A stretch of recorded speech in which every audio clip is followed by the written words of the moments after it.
સ્વર્ગની પરીઓ પણ શરમાય, જોજે કોઈની નજરે લાગી ના જાય.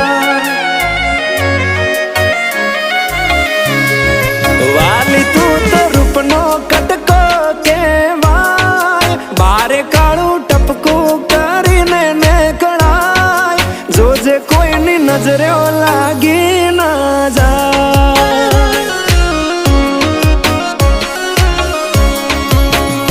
હો આવું રૂપ મેં તો પહેલી વાર જોયું, તને જોઈ તારા પર મન માર